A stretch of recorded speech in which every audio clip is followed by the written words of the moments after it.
talk about pruning here today. The key number one thing is just sort of identifying the two different types of pruning. That there are ornamental trees, like shade trees and that sort of thing, and then there are fruit trees, or fruit production trees. Completely different, right? So with fruiting trees, you're pruning them to reduce the height so it's easier to pick, open it up so the sunlight comes in, and just allow better air circulation, easier to spray the trees, because typically fruit trees require some sprays. So the key with these trees is that they've been pruned over the years. They had a couple of years where they didn't get pruned, and it was just due to, could have been COVID, I think, maybe, but whatever it is, now we're back on track so we can get these things pruned up properly. So again, the different types of rules, the things that we do to fruit trees you would never do to an ornamental tree. Ornamental trees, it's all about constant taper. So keeping the plant a single central leader all the way up, if at all possible. There are some species that grow multi-stems and you can't do anything about that. But trees like a maple tree or something that has a single stem all the way up, it's better to keep it a single stem all the way up. As soon as it starts to branch, it starts to lose strength over time. So keep a strong central leader.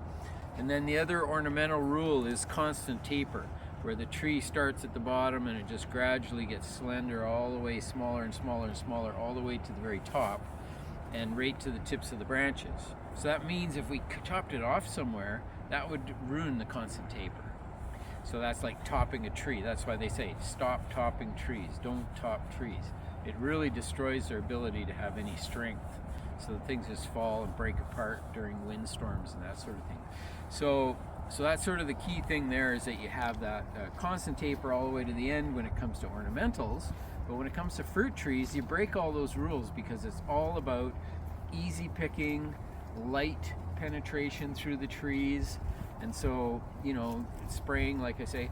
So the key thing when we're doing pruning is that we'll see branches that are all at different heights and different levels, and having two branches over top of each other doesn't work so good because the upper branch is shading the branch below. So when you look at like a wheels on like a wagon wheel that has spokes, right?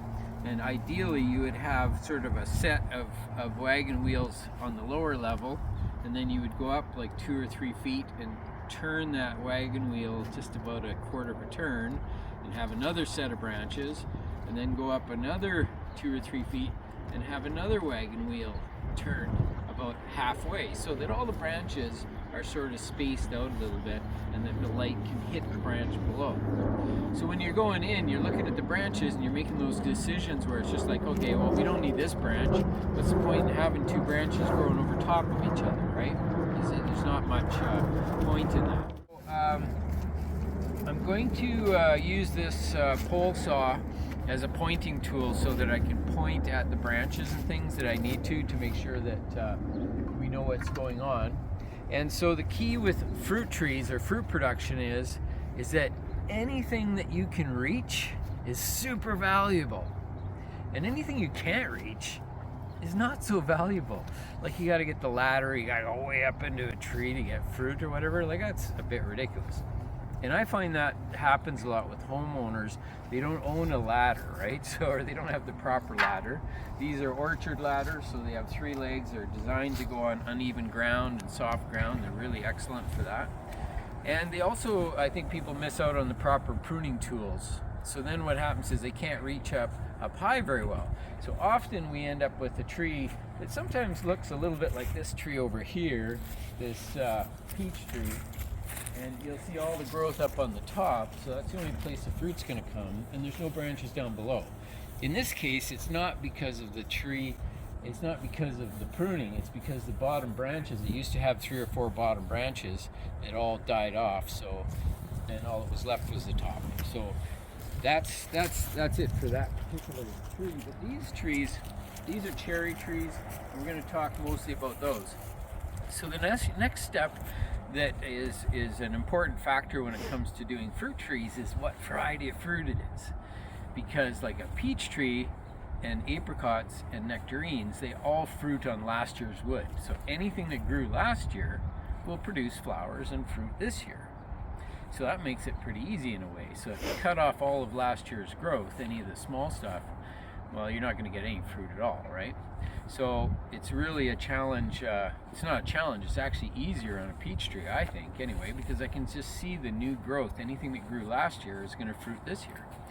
And you get, when it comes to other trees, like with cherry trees, they always seem to fruit on sort of like, they will get a small amount of flowering on last year's growth, but over the years, they flower always in the same locations, and it develops these things called spurs.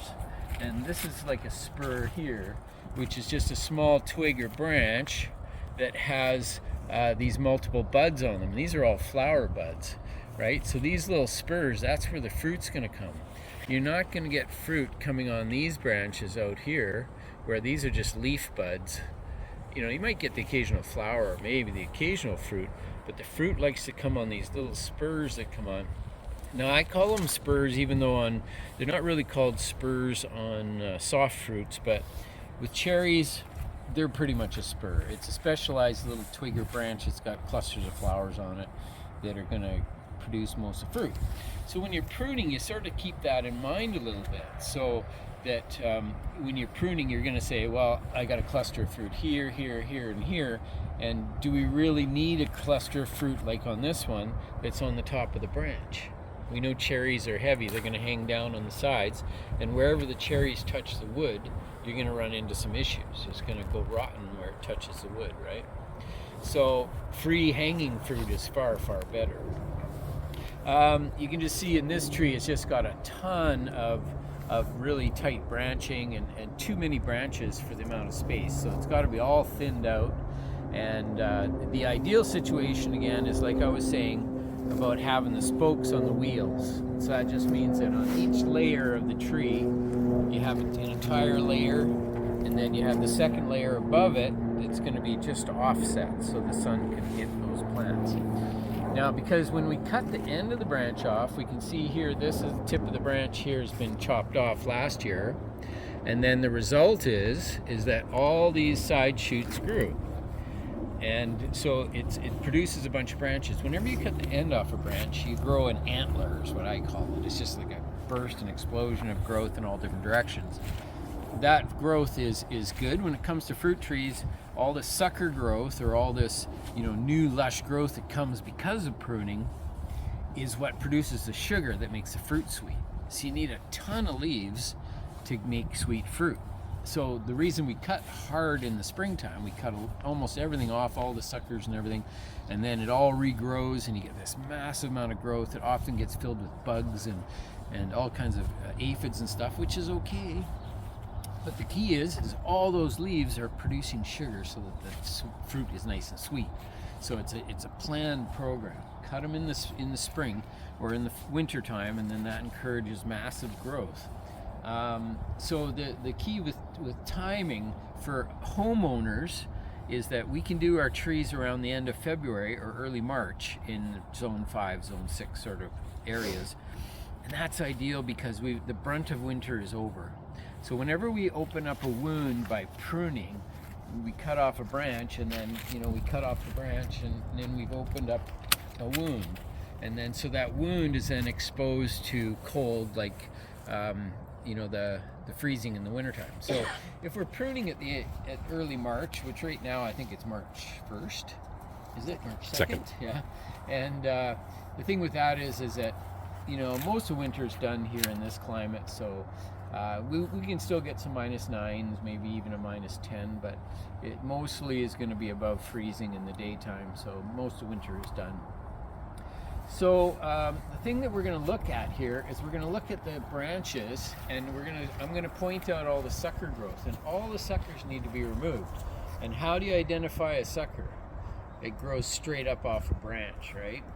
And you can call it a sucker, or you can call it a water sprout. They have different names. There's two right here, this one and this one, and they're growing straight up off this branch. So they need to be cut off right within about 1/4 of an inch of that particular attachment there. So I always leave a small stub, only about 1/4 inch or maximum 1/2 inch, on any of these branches. If we cut too close, like if I get right in and cut flush with the branch, this branch, I can open up a wound there, and it becomes a lesion, and then that lesion can become infected with diseases. So that's one of the key things. So when I go through this tree, I'm just going to touch some of these things. Like these are massive water sprouts. You see how big this one is? That's huge.